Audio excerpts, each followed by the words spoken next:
coffee card ခွက်ကိုမင်းသွန်လိုက်တာပါ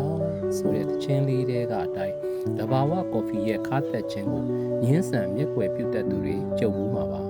ဒါပေမဲ့တဘာဝ coffee စစ်ကိုရိုးရိုးသားသားဖြော်ထားတဲ့လူမရောတကြားမရောတဲ့ coffee ခွက်ကိုစိမ့်စိမ့်တောက်တတ်သူတွေ coffee ရနံ့ကိုရှူရှိုက်ရင်းကနေချိုသောစိန်သောလိုရာရောပြီး coffee ရဲ့တန်ဖိုးကိုအကျိုးရှိရှိအသုံးချတတ်သူတွေကတော့နှမျောမိမှာသိကြပါတယ်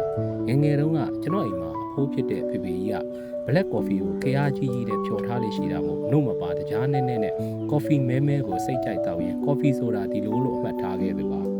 တကယ်လဲရတာရှိတန်ဖိုးရှိတဲ့ coffee တစ်ခွက်ဟာချိုဤပြစ်လဲပေါင်းဆက်ဖန်တီးခြင်းတွေကင်းမဲ့တဲ့တဘာဝအရသာစစ်ရှိဖို့လိုပါတယ်လူချင်းချင်းဆက်ဆံရမှာလဲတဘာဝ coffee စစ်လို့အရသာမှန်အဖို့တန်တော့အရာကိုတန်ဖိုးသည့်လူနဲ့အ ਨੇ စုကဒါလက်ခံတတ်ကြပြီပဲအများစုကတော့အသင့်ဖြော် coffee တို့မှာနို့နဲ့တခြားထပ်ကဲထားသလိုဟန်ဆောင်ပေါင်းသင်းတတ်သူတွေကိုဒါနှစ်ချိုက်လေးရှိတတ်စမြဲပါ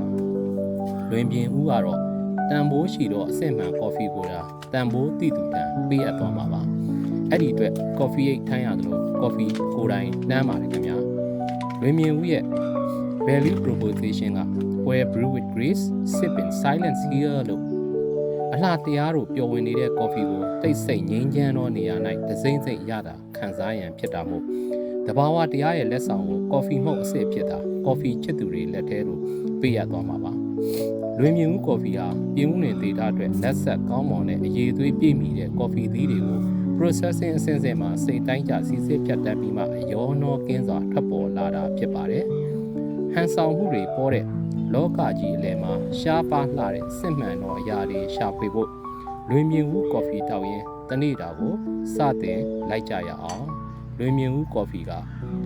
တဘာဝတရားရဲ့လက်ဆောင်ကိုပေးရသွားမှာပါခင်ဗျာအားလုံးကိုကျေးဇူးတင်ပါတယ်